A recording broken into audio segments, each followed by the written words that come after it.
11 menos 10 de la mañana, me llamó por teléfono y me pidió, me dice, vos en el cotolengo que tenés, haceme una gauchada, necesito alguien que me pueda ver la garganta. Lo llamé al doctor Oscar Candás, que es el jefe de otorrinolaringología del Hospital Británico. Jorge lo vio a la 1:10 y le dijo, la nata no puede hablar. Por 48 horas, váyase a su casa, no hable. Escriba, lea, no fume. Lo de no fume no corrió. Lo de no hable por ahora parece que sí. En todo caso aprovechó Jorge para no venir. Mañana será otro día, veremos.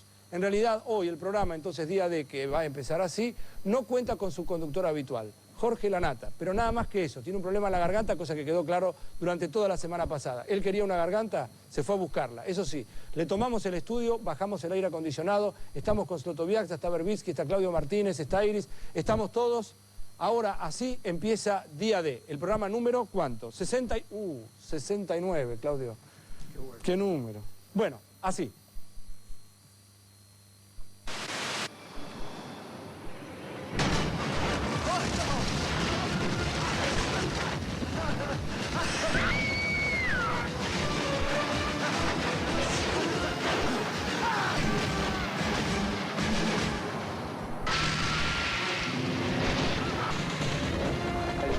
Tenemos que permanecer en el área de emergencia. Pero vengo horrorizado. No aguantamos más. Va a ser peor. Preocupación por lo que viene.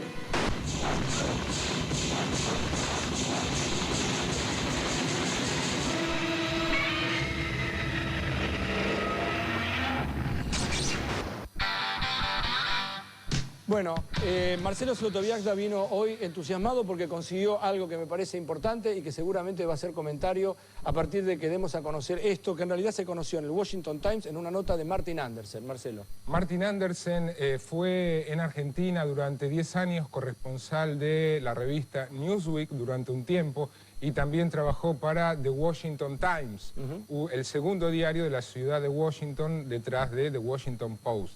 Lo que van a ver ahora es la fotocopia, el facsímil de una nota aparecida hace pocos días en el Washington Times titulada La corrupción en la Argentina. Los deshonestos hacen alarde con la protección del gobierno.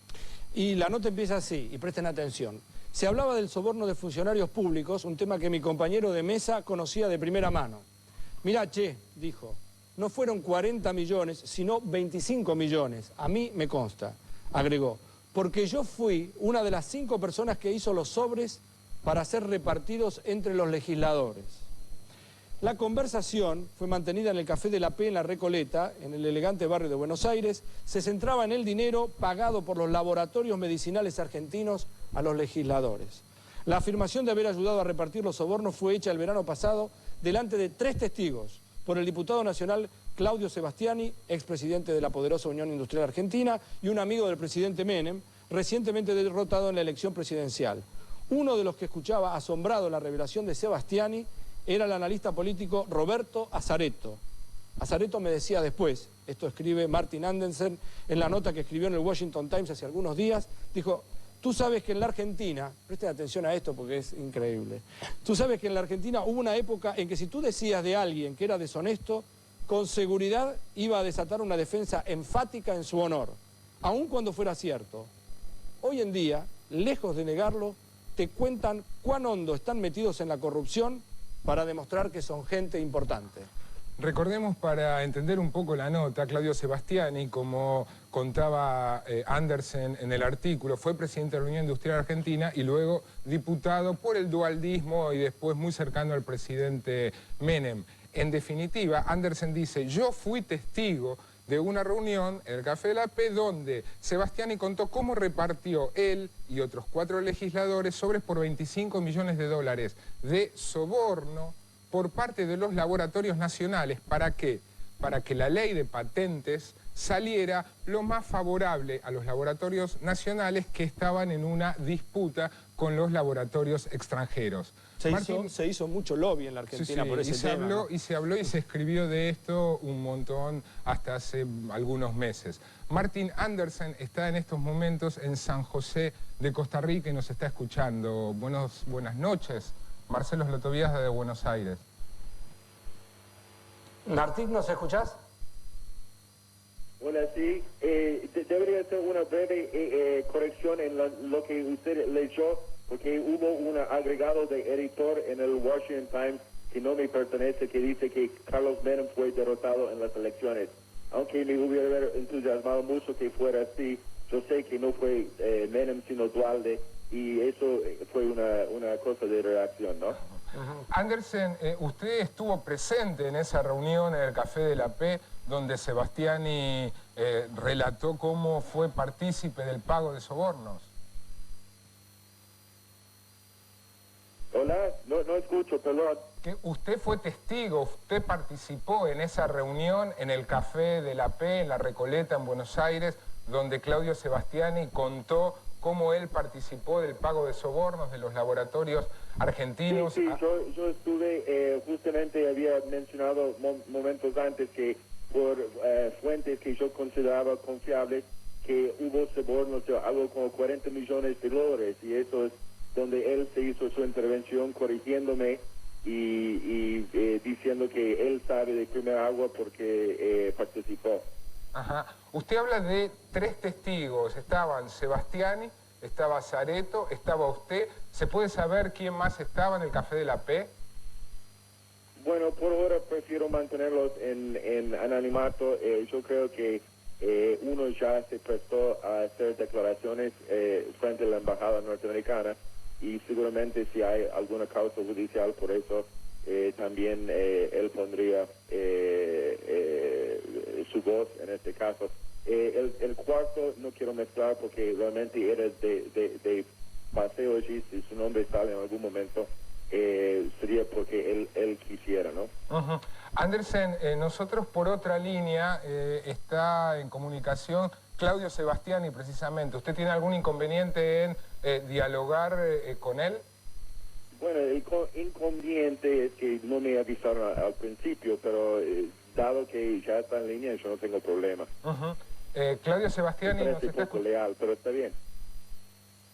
Sí, Claudio Sebastiani, buenas noches, ¿nos está escuchando? Sebastiani, ¿nos escucha? Estamos en Día D acá con Marcelo Sotobiaxa. Sí, lo escucho perfectamente. No sé si tuvo oportunidad recién de escuchar el relato de Nick Andersen respecto a esa reunión en el Café de la P.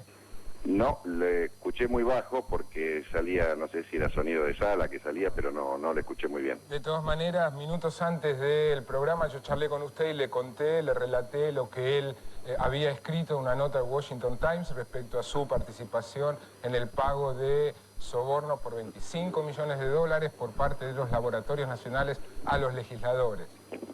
Efectivamente, usted me contó eso y yo hasta que no hable, yo ya hablé con mi abogado para estudiar un poquito este tema, porque yo efectivamente una vez estuve con el señor Andersen junto con, creo que estaba Zaretto, no lo recuerdo bien esto, pero de ninguna manera he dicho lo que está afirmando este señor, así que cuando pueda hablar con él y cuando mi abogado me diga lo que tengo que hacer, veremos si esto termina en una querella criminal, porque no puede ser que se digan estas cosas sin sustento, ¿no?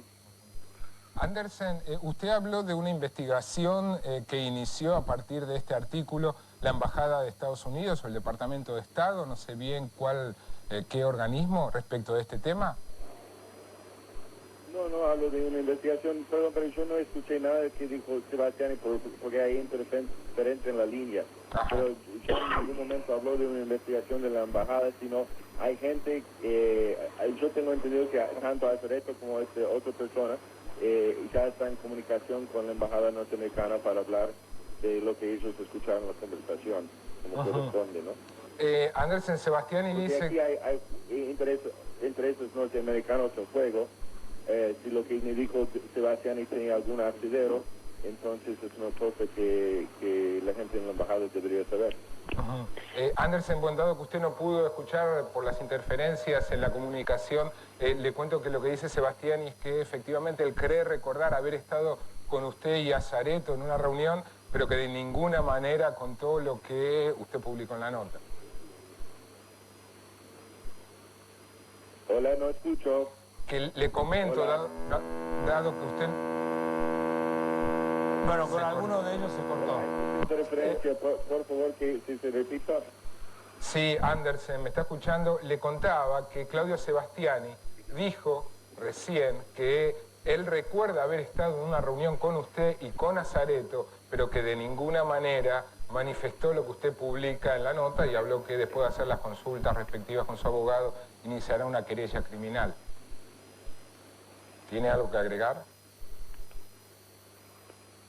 Bueno, evidentemente Andersen tiene un problema para escucharnos. ¿Nos sigue escuchando, señor Andersen? Bueno, de todas maneras creo que lo sustancial, la desmentida de Sebastián y la ratificación por parte de Mick Andersen del tema es lo más importante que podíamos obtener de sendas comunicaciones telefónicas.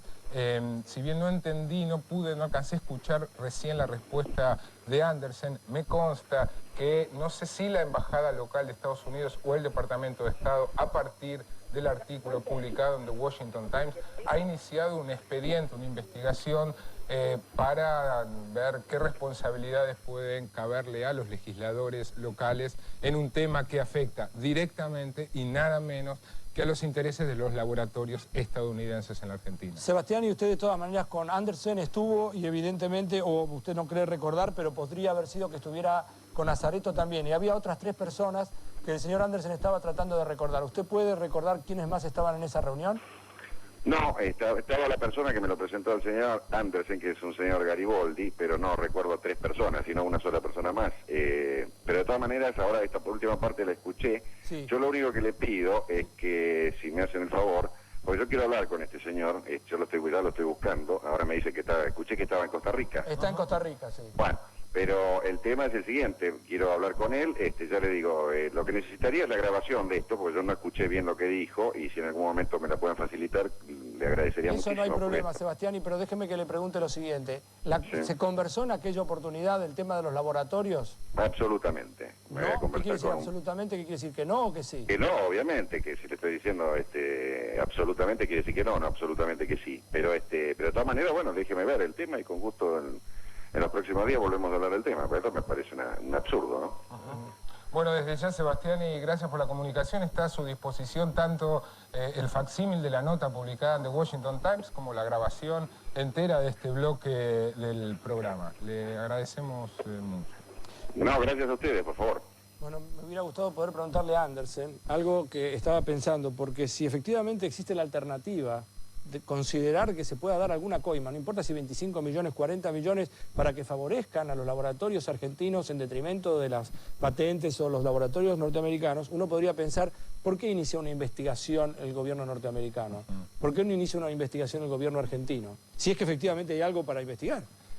Quiero aclarar, más allá de lo atinente de tu acotación, quiero aclarar que la nota de Andersen, si bien comienza relatando este episodio y refiriéndose al tema de la supuesta coima en el tema de especialidades medicinales, la nota después hace todo un paseo por... La verdad tenemos una linda y larga vegetación de coimas en Argentina. Pasea por el tema de María Julia, pasea por el tema de Dromi, pasea por, en fin, una infinidad de temas. A propósito de alguno de ellos, pasea por el tema de Moneta, de 2 de esos casos, María Julia Alzogaray y Raúl Juan Pedro Moneta, Banco de Mendoza, Banco República, nos vamos a referir hoy a lo largo del programa. Marcelo Sotoviaga ya no tiene información, lo que no tiene es más el yeso. Afortunadamente le duele el talón de Aquiles, la Nata está con un problema en la garganta, Berbitsky vino con un poco más de barba de lo que es lo habitual, Fernando Moya llegó de Estados Unidos y Claudio Martínez me hace todas las señas para que nos vayamos un corte. Nos vamos un corte sin Mafalda, porque Mafalda va a venir en algún otro programa, no en este. Inmediatamente después vamos con Horacio Berbitsky y una denuncia o un análisis muy interesante. Quédate.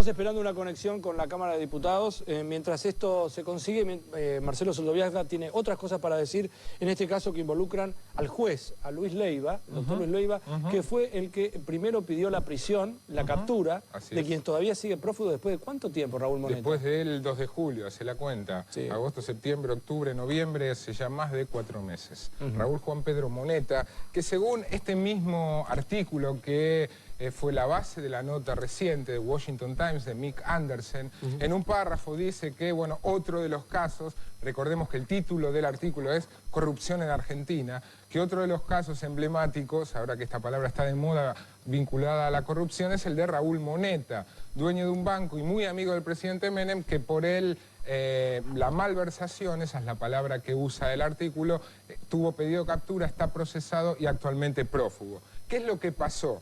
Me acaba de llegar un escrito de un fiscal y un juez de Mendoza, otro juez federal de Mendoza, donde queda probado que el juez Luis Leiva, el juez que, como decía recién Adrián, procesó y pidió la captura de Moneta y otros tantos ejecutivos y directores del Banco Mendoza, el juez Luis Leiva fue sometido a una operación para que tenía por objeto desacreditarlo. ¿Qué es lo que decía? Intentaban, de alguna manera, o plantándole droga, o haciéndole una cama. Ahora van a escuchar ustedes relato textual del fiscal y del juez que investigó este caso, hacerle una cama y encontrarlo con prostitutas, e incluso atentar contra su vida. Pero escúchame, Marcelo, esto así dicho, vamos a seguir, pero es gravísimo eso. Ahora, más grave aún es quién fue el responsable de toda esta operación de descrédito del juez Luis Leiva. El responsable fue un escribano que se llama Peña y Lilo, que casualmente es nada menos que, además de escribano, concuñado de Raúl Moneta. Paso a leer, concuñado de Raúl Moneta. Paso a leer textualmente algunos párrafos de este escrito. Todo comienza porque, ante algunos indicios, un comisario de Mendoza que se llama Ricardo Couto inicia una investigación para ver si la denuncia de esta operación de descrédito era real.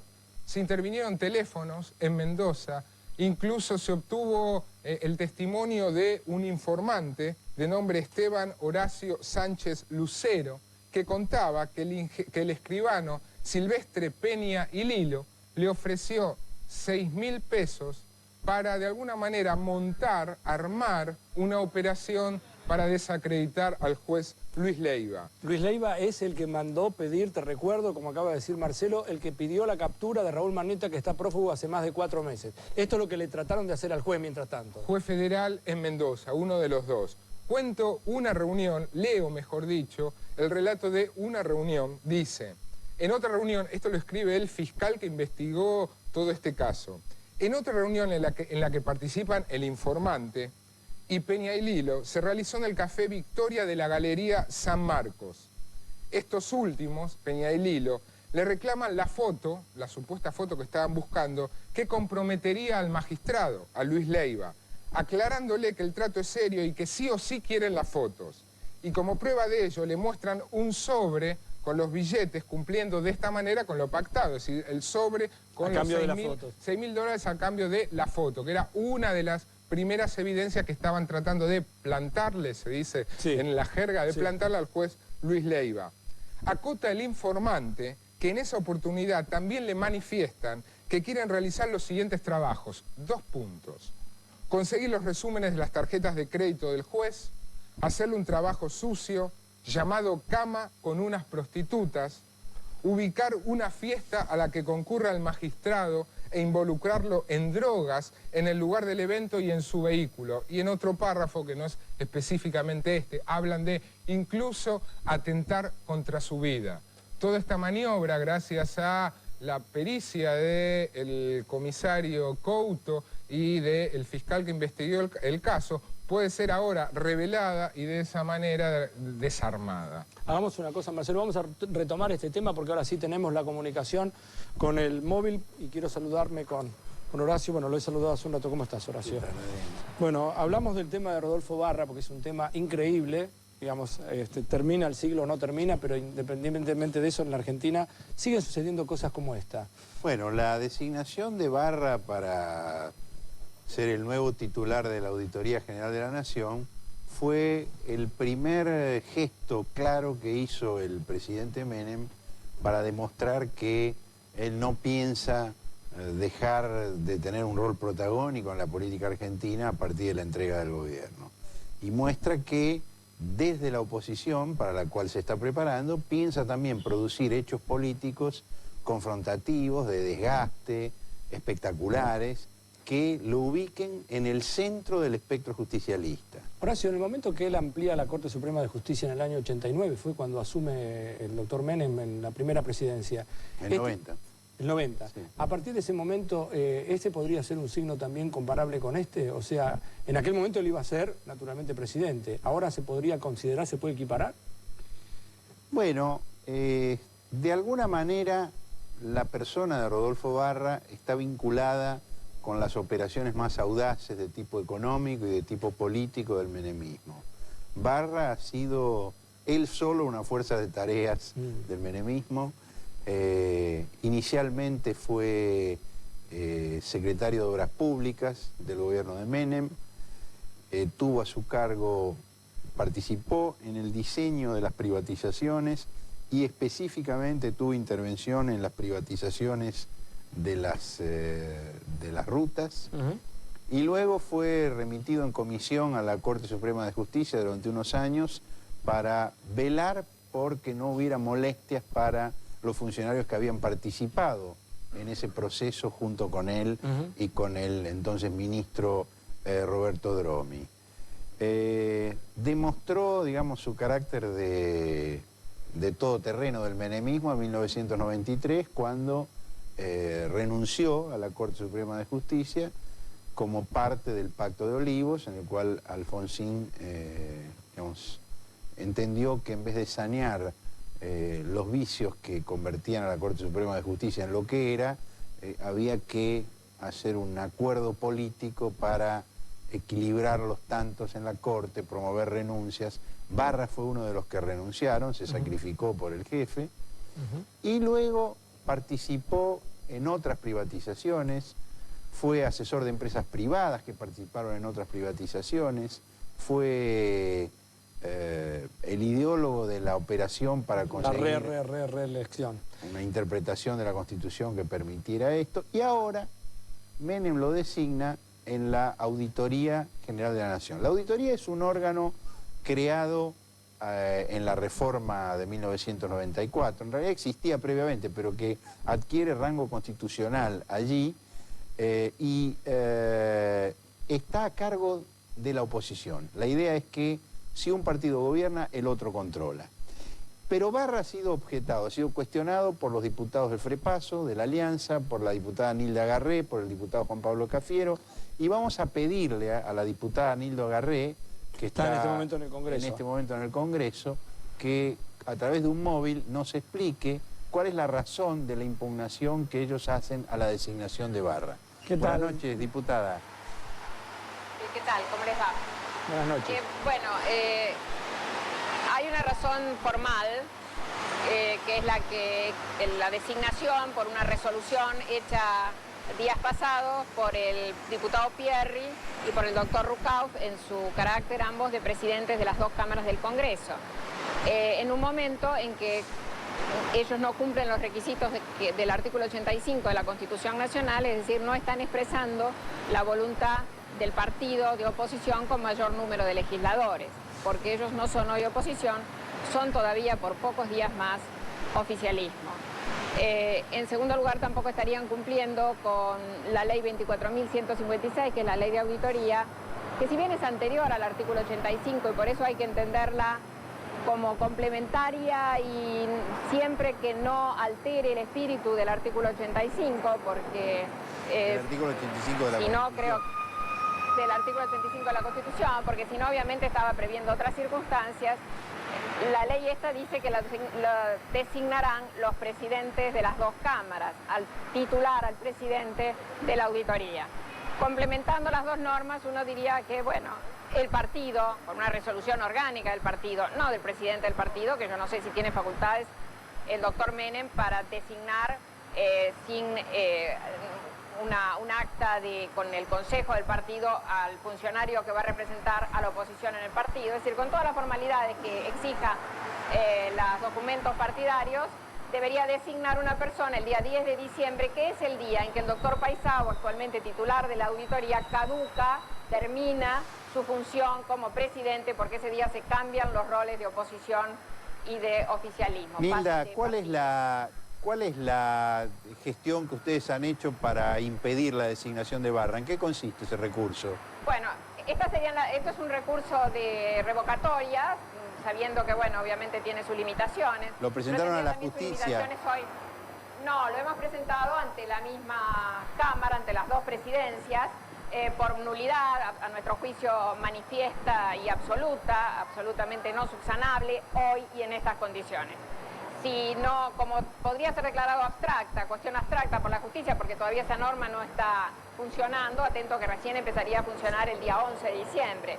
En ese día de mantener el partido justicialista con las formalidades que hoy lo presentó la propuesta del doctor Barra, creo que serán el actual diputado Chacho Álvarez, que va a ser el vicepresidente de la República y por consiguiente presidente del Senado, y el diputado que designe la Cámara para ejercer la presidencia, los que tendrán que proceder al nombramiento de la persona que proponga el partido justicialista en este caso, pero siempre que reúna también los requisitos de idoneidad que establece la ley 24.156. Ustedes plantean que también hay un problema de ética, hacen una referencia a la ley de ética pública en la presentación. Claro, porque digamos, por eso decía que había una parte formal y una parte, yo diría, de fondo. La formal es esta, la designación es extemporánea. Es decir, a ver si entendimos bien, Nilda. La auditoría le corresponde al partido de la oposición. Y tienen la presidencia de la auditoría. Y la designación tienen que hacerla los presidentes de las dos cámaras del Congreso. Pero el Partido Justicialista... Pero el Partido Justicialista todavía no es oposición. Hasta el 10 de diciembre es partido del gobierno. En consecuencia, esa designación recién le va a corresponder el 10 de diciembre, cuando los presidentes de las cámaras ya no sean Pierri y Rucauf, sino Álvarez y Pascual. Exactamente. Ese día recibirán, a lo mejor el Partido Justicialista, en una reunión con todas las formalidades, vuelve a insistir en la designación de Barra. Yo espero que haya capacidad de reflexión, porque hay otros hombres en el justicialismo que me parece que garantizarían en mejores condiciones y plenamente, incluso algunos, la función de la auditoría. Pero ahí viene otro problema. Si insistieran con el doctor Barra, nosotros estimamos que por todo eso que vos, Horacio, mencionabas recién, por toda esta situación de sus cargos anteriores, yo agregaría a todo lo que vos dijiste, que además fue asesor de Aeropuertos 2000, actualmente es miembro del ORSNA, que es el ente regulador, el ente que controla la privatización de aeropuertos. También él ha sido asesor de la empresa Siemens, que ha resultado adjudicataria de la licitación de los DNI y del control de fronteras, etc. Todo esto claramente lo coloca en una situación de mucha cercanía con intereses económicos, con sectores de intereses, con grupos que han participado de algunas de las adjudicaciones de esta última etapa del gobierno menemista. Hoy el doctor Barra hizo el doctor Barra hoy hizo una declaración donde no niega todas esas actividades que desempeñó, pero dice que eso lo califica muy bien para ser parte de la auditoría, porque conoce muy bien las cosas que va a tener que controlar. ¿Qué contestan ustedes a esa afirmación? Yo creo que esto es de sentido común. Yo digo, una persona que tiene... la auditoría tiene una función muy importante. Hace el control de legalidad, no solo de la Administración Pública Central, sino de todas las empresas privatizadas de servicios públicos, de todos los entes reguladores, de todas las empresas privadas, incluso que reciban algún tipo de subsidio del Tesoro Nacional. Yo digo, una persona tan vinculada a sectores económicos concretos, con intereses concretos, puede ser objetiva, puede ser imparcial, puede realmente investigar. Se dice incluso ahora que el doctor Barra está asesorando al PAMI, que en este momento está siendo investigado también por la auditoría. garantiza objetividad esto? Bueno, realmente Nilda, este organismo... le Creemos que no. agradecemos mucho toda esta ¿no? información y el énfasis puesto en esta afirmación respecto al doctor Barra. Yo quiero terminar con una referencia que el doctor Barra ha hecho en una declaración que hizo hoy a la agencia oficial Telam, que a mí me impresiona mucho. Dice, no es conveniente esperar a que asuman las nuevas autoridades gubernamentales para elegir a los integrantes de la auditoría, ya que corresponde a la oposición y el PJ por ahora es gobierno. Barra dijo, en derecho no debe haber ritualismos inútiles. Me parece una frase... Por favor, es decir, por favor, es decir, el derecho es un ritualismo inútil. por favor. Lo dice un señor que fue ministro de la Corte Suprema de Justicia. Creo que es una confesión de parte que releva de prueba respecto de qué tipo de gestión puede hacer el doctor Barra en la auditoría. Te hago una pregunta breve. ¿Vos crees que lo van a nombrar a Barra finalmente después de esta embestida que hay? Creo que forma parte de una decisión política que tiene que tomar la alianza. Creo que forma parte de negociaciones que incluyen la sanción del presupuesto y esta difícil combinación... ¿Pero que es una negociación? Que es una negociación constante que va a ser de alguna manera la característica de los próximos años, porque la alianza tiene el Poder Ejecutivo y tiene una mayoría muy estricta en la Cámara de Diputados, pero tiene una minoría muy marcada en el Senado. El Partido Justicialista gobierna muchas provincias, pero en algunas de esas provincias como Buenos Aires está en minoría en las dos cámaras de la legislatura y tiene menos de la mitad de las intendencias.